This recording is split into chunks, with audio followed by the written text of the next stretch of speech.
Assalamualaikum warahmatullahi wabarakatuh. Halo semuanya, selamat berjumpa kembali di channel kami Misteri Malam. Sudah lama kita tidak berjumpa. Bagaimana kabar kalian semua? Semoga kalian semuanya dalam keadaan baik-baik saja dan dalam lindungan Allah Subhanahu wa Ta'ala. Cerita kali ini akan kami ambil dari sebuah kisah nyata yang ditulis oleh penulisnya.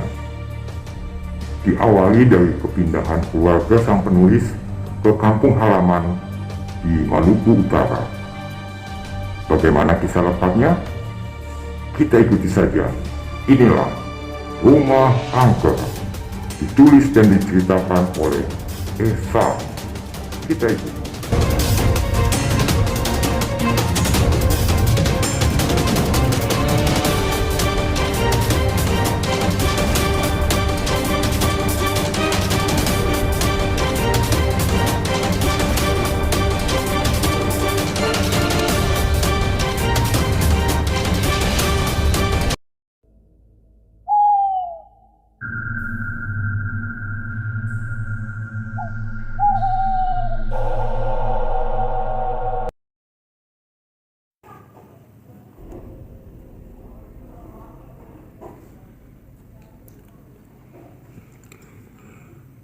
Awal kisah, waktu saya duduk di bangku SMP kelas 8. Kami sekeluarga pulang ke desa, tepatnya di Maluku Utara.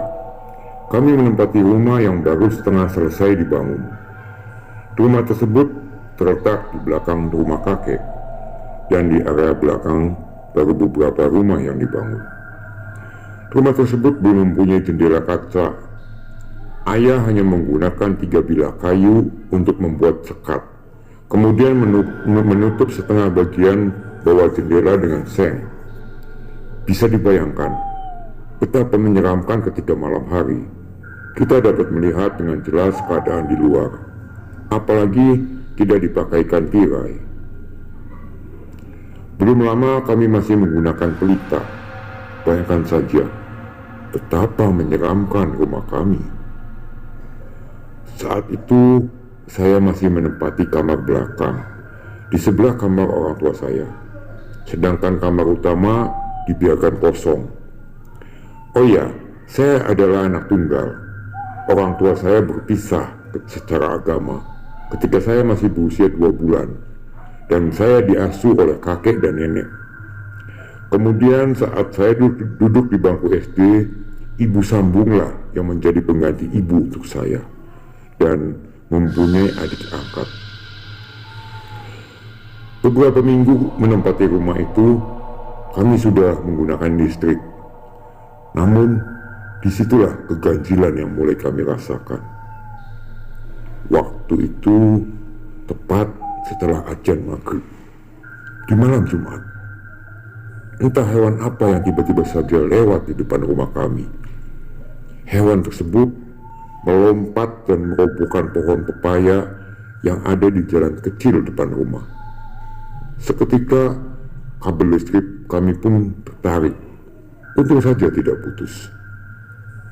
Kami kaget dan berlari keluar untuk melihat, namun nihil. Bahkan tetangga pun ikut mencari tahu sumber suara itu. Malam itu kami dibuat penasaran. Dari situlah keanehan mulai saya rasakan.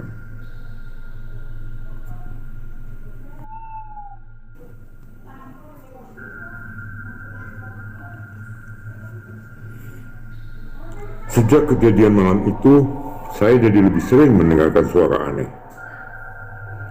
Ayah dan ibu saya sering sekali keluar malam. Bahkan kesibukan mereka sering membuat mereka pulang larut malam. Saya sudah terbiasa dengan hal itu. Tapi tidak dipungkiri kalau saya takut. Apalagi saya dengan usia yang masih tergolong muda, harus tinggal berdua dengan adik hingga larut malam. Malam itu saya menonton televisi ditemani adik yang sudah terlelap. Saya sengaja mengecilkan suara televisi agar dapat mendengarkan kalau-kalau ada langkah kaki orang di depan. Maklum, samping kanan rumah kami menjadi jalur alternatif bagi sebagian orang. Celah di bagian bawah pintu ruang tengah cukup besar, sehingga dengan berbaring memudahkan saya untuk melihat orang yang lewat. Saat asik menonton, tiba-tiba saja saya mendengar suara aneh. Suara itu terdengar pilu. Iya, suara orang yang kesakitan. Desahannya seperti orang sedang sakit parah. Tepat di teras ruang tamu. Kalau menurut keluarga saya, itu seperti desahan orang yang hendak dijemput maut. Suara itu kecil, samar, namun jelas. Itu adalah malam permulaan untuk saya. Saya takut, tapi berusaha untuk menepisnya. Dengan cepat saya menggendong adik saya ke kamar, berbaring dengan dia, memakai selimut, lalu memejamkan mata. Keringat dingin mulai keluar. Saya merasakan hawa panas. Malam itu begitu mencekam. Tapi kenapa ayah dan ibu belum juga pulang, pikir saya. Hendak menangis pun tak ada guna. Tak berselang 1 jam, saya mendengar langkah kaki. Bukan 1, tapi 2 orang. Disusul dengan ketukan pintu beberapa kali. Jangan ditanya, bagaimana bahagianya saya. Ayah dan ibu saya pulang. Meskipun begitu, saya tidak menceritakan kepada orang tua saya. Setelah kejadian malam itu, saya jadi lebih sering mendengar suara aneh tersebut.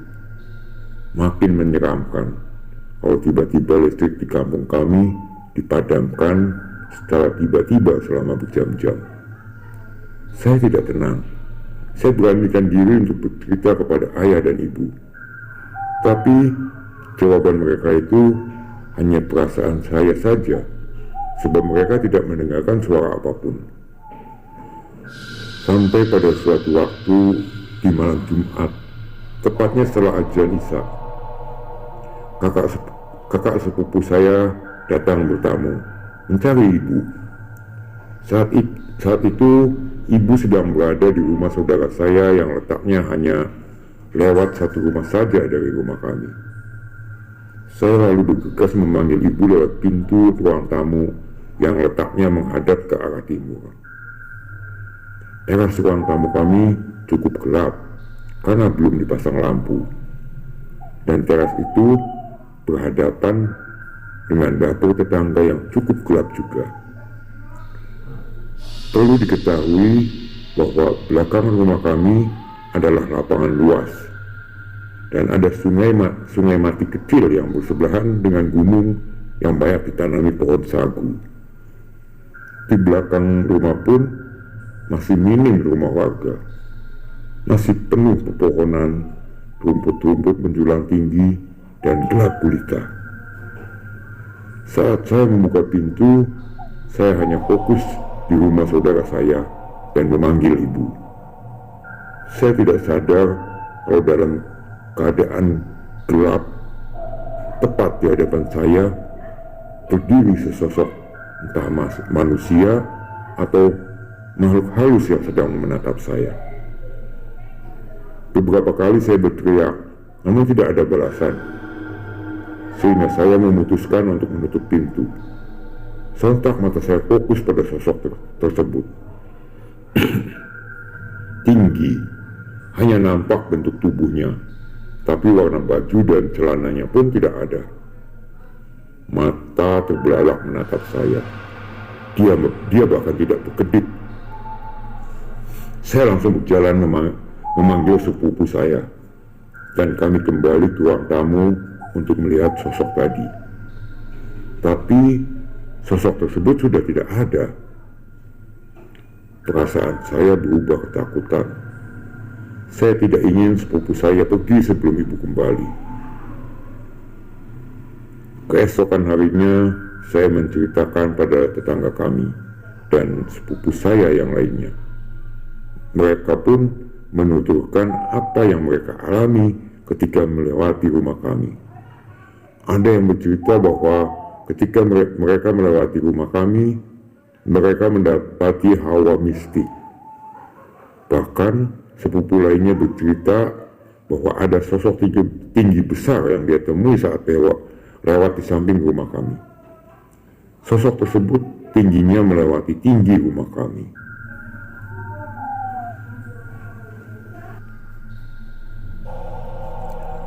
Sejak saat itu, banyak sekali cerita angker yang mengalir, namun herannya, ayah dan ibu tidak menanggapinya. Mereka tetap santai. Waktu berlalu begitu cepat.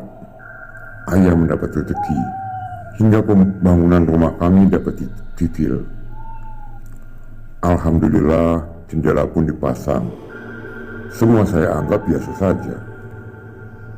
Sampai akhirnya ketika memasuki bangku SMA, kamar utama rumah kami sudah bisa digunakan. Saya pun diminta menempati kamar itu. Saya jadi takut dan khawatir. Meskipun kamar belakang melewati lorong kecil yang sangat gelap, tapi setidaknya bersebelahan dengan kamar ayah dan ibu. Bahkan di kamar utama, saya seperti terpisah dengan ruangan lainnya. Karena untuk ke sana, saya harus melewati ruang tamu. Jika ada orang yang baru pertama kali masuk ke rumah kami, mereka tidak akan tahu kalau ada kamar di sana jika tidak masuk ke ruang tamu. Aneh memang. Orang yang datang pun tidak tahu kalau itu adalah ruangan tamu, sebab pintunya berada di samping rumah. Saat saya menempati kamar itu, saya selalu tidur dengan rasa takut. Sebab banyak yang bilang kalau makhluk tinggi besar itu mendiami teras ruang tamu. Saya selalu menunggu saat ayah dan ibu tidur, barulah saya masuk untuk tidur. Tidak lupa buang air kecil terlebih dahulu. Kamar mandi di rumah kami hanya ada satu dan letaknya di dalam kamar ayah dan ibu. Bisa dibayangkan bagaimana kalau tiba-tiba saya ingin buang air di tengah malam atau menjelang subuh, harus melewati ruang tamu dan ruang tengah yang begitu besar dan masih harus mengetuk pintu pula. Menyeramkan sekali tinggal di rumah kami. Suara aneh itu terdengar sangat jelas dari kamar, seperti suara laki-laki. Saya tidak henti-hentinya melantunkan ayat suci. Setiap malam harus dilewati dengan rasa takut. Tidur menempel dengan dinding kamar, memeluk bantal, dan menutupi seluruh badan hingga hanya tersisa kepala yang terlihat. Belum lagi kalau ada suara gesekan rumput dengan suatu benda, entah itu hewan atau apa di luar jendela, tepat di samping tempat tidur, melengkapi suasana seram di rumah kami. Saya selalu berdoa dapat tertidur pulas hingga keesokan harinya, tanpa harus terbangun di tengah malam. Kadang saya membayangkan jika seandainya saya terbangun dan ada sesuatu di hadapan saya yang sedang memperhatikan saya. Seram. Di kampung kami, jika ada orang yang meninggal, malam harinya menjadi angker. Anjing menangis dan menggonggong di mana-mana. Bagi mereka yang tinggal di depan jalan utama, itu hal biasa. Berbeda dengan saya yang tinggal di bagian belakang. Saya harus berperang melawan rasa takut. Hari-hari saya lewati seperti itu. Banyak keganjilan saya rasakan yang bagi orang tua saya itu hal sepele. Seperti ketika di siang hari atau ketika menjelang maghrib, tiba-tiba saja ada anjing yang datang di halaman rumah kami, tepat di depan pintu ruang tengah, memandang ke dalam rumah dan berdiri diam, tak bergeming sampai kami mengusirnya. Atau ketika malam hari, cicak datang cukup banyak dan saling bersahutan sana sini. Sebagian orang di kampung kami mempercayai bahwa ketika cicak bersuara, dia sedang memberitahu bahwa ada sesuatu yang berbahaya di rumah. Saat siang hari itu, banyak sekali suara batu seperti dilempar seseorang di atas atap rumah. Seringkali saya sholat di kamar, tetapi kekhusyukan saya terganggu. Saya merasa seperti sedang diperhatikan. Walau begitu, saya tetap berusaha untuk melafalkan beberapa ayat suci dengan suara yang lantang, berharap makhluk itu pergi dan tidak kembali. Sampai ketika saya naik di bangku kelas 3, makhluk itu justru semakin menjadi-jadi ketika orang tua saya tidak ada. Saat itu, kedua orang saya bersama adik saya berangkat ke Jakarta. Ayah mendapat pekerjaan kecil di sana. Mereka memutuskan untuk menitipkan saya pada kakak sepupu saya. Dia sedang mengandung putra kedua. Setiap malam, makhluk itu mengganggu kami, meneror kami tanpa henti, bahkan lebih sadis. Tapi bahagianya sekarang, saya tidak sendiri mendengar suara itu. Sepupu dan ipar saya pun dapat mendengarkan suara itu. Makhluk itu seperti mempermainkan kami dengan suaranya. Bahkan kadang, siang dan sore hari pun, dia beberapa kali menampakkan suaranya. Kakak ipar memutuskan untuk menghubungi paranormal. Waktu itu, kami masih belum paham tentang ruqyah. Ilmu kami benar-benar sedikit. Paranormal itu mengatakan bahwa jauh sebelum kami menempati rumah itu, ada yang sengaja berbuat jahat untuk mencelakakan keluarga kami. Dan makhluk yang selalu mengganggu adalah makhluk suruhannya.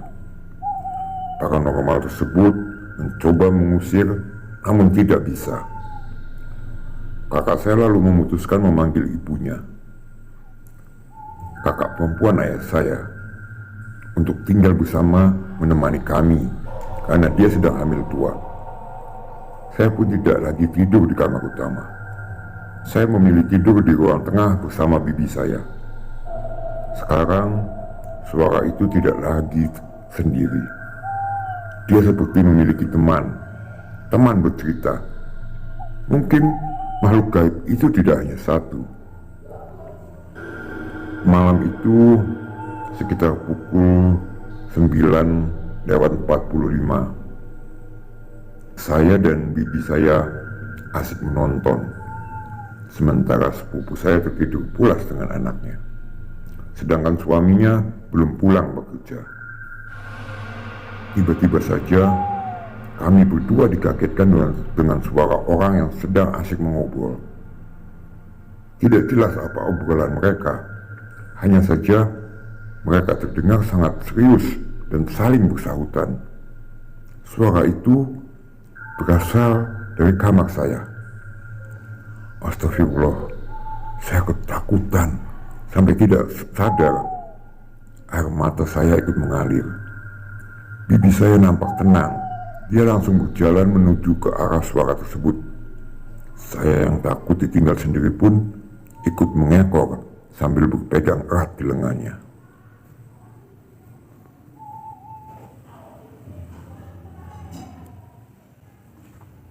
Kami berjalan mengendap-endap. Sampai mendekati ruang tamu, kami menempelkan telinga ke tembok ruang tamu. Masih terdengar suara orang sedang mengobrol. Tetapi tetap saja kami tidak dapat memahami bahasa mereka. Kami pun bergegas masuk ke ruang tamu dan menuju kamar. Namun sesampainya di kamar depan, justru kami tidak menemukan apapun. Bahkan suara tadi hilang begitu saja. Sunyi senyap. Hanya suara kodok dan jangkrik yang terdengar. Astaga, benar-benar aneh. Aku yang sudah ketakutan bukan main, segera berlari ke ruang tengah dan berbaring. Bi Imah juga mulai terlihat takut. Meski begitu, beliau berusaha tenang. Belum lama kami berbaring, lagi-lagi suara itu ada. Mereka kembali mengobrol. Bibi tak lagi tenang. Beliau lekas menuju kamar yang ditempati Kak Feni dan langsung membangunkannya. Kami pun duduk bersama sambil mendengarkan obrolan makhluk itu. Tak berselang lama, suami Kak Feni, Rido, pulang. Jam sudah menunjukkan pukul 23:15. Kami pun memberitahukan hal yang sedari tadi meresahkan. Kak Rido mencoba mendengarkan. Dia pun melakukan hal yang sama dengan saya dan Bu Ima, mengendap dan berjalan perlahan ke arah suara itu. Tapi nihil. Justru sekarang suara itu berpindah tempat. Suara itu tiba-tiba saja terdengar di jendela kamar ayah dan ibu yang sekarang ditempatin Kak Feni dan Kak Rido. Kak Rido sudah tidak tahan lagi. Dia berubah kesal dengan teror makhluk itu. Dia mengambil sebilah parang seperti hendak menantang musuh. Dia keluar dengan gagah. Dia benar-benar kehilangan akal. Dia mengamuk mencari asal suara itu, berbicara asal, sementara kami di dalam rumah menunggu dengan perasaan takut. Tapi tidak ada bedanya. Ya, itu makhluk halus. Mau membawa rombongan orang sekalipun, belum tentu dia akan menampakkan wujudnya. Kak Rido dan Kak Feni pun memutuskan untuk pulang ke rumah mereka. Mereka bukan hanya ketakutan, tetapi muak dengan teror ini. Sekarang hanya tertinggal saya dan Bu Ima. Suami Bu Ima, Paman Haris, dan anak laki-laki mereka. Kak Vino ikut menemani kami. Hanya saja ketika malam hari, Paman tidak ikut menginap. Paman mengatakan ingin menemani Kak Vina dan suaminya. Maklum, usia kandungan Kak Vina sudah beranjak tua. Tidak lama lagi dia melahirkan. Malamnya kami bertiga kembali diteror. Kali ini Kak Vino ikut terbawa emosi. Seperti halnya Kak Rido, Kak Vino mengamuk tak jelas kepada makhluk itu. Dia berpikir kalau tuan makhluk itu mendengar, mungkin akan merasa takut dan berhenti meneror kami. Tapi sayangnya, makhluk itu justru semakin menjadi-jadi. Setiap malam kami lewati seperti itu. Terkadang saudara kami datang sekedar bertamu. Untuk apa lagi kalau bukan ikut mendengarkan suara makhluk halus itu? Tetapi mereka semua tidak ada yang berani menemani. Mereka pun hanya bertamu sebentar. Tidak ada yang mau tinggal hingga larut malam. Saya lupa malam apa itu.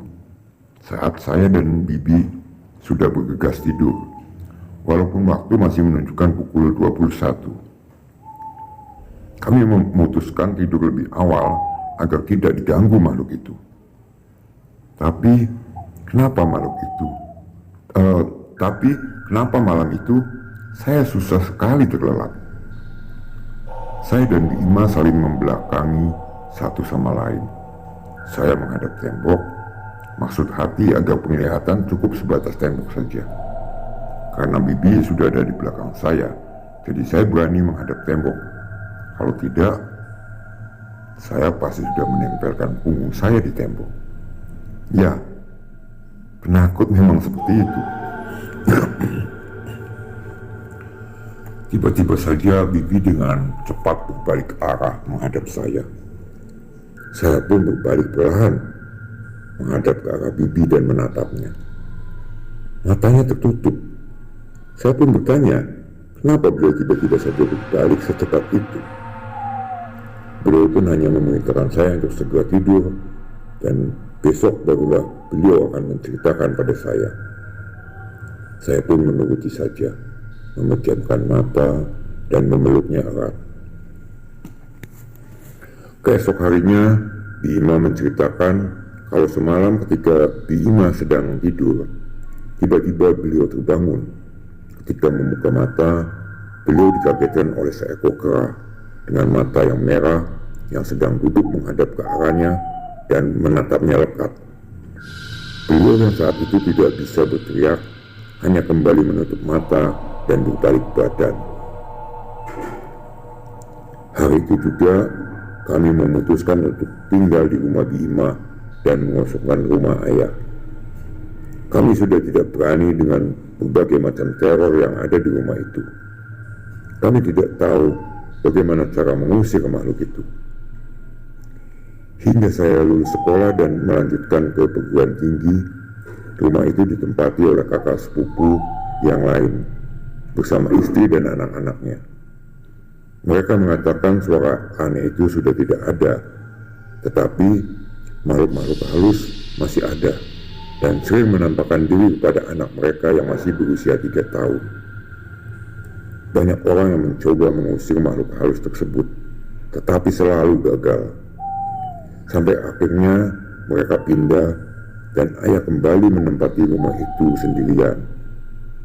Sudah hampir 6 tahun sampai sekarang. Dan kami tidak tahu apakah ayah merasakan teror tersebut atau tidak.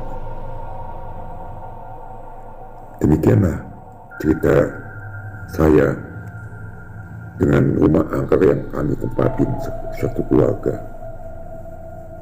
Terima kasih.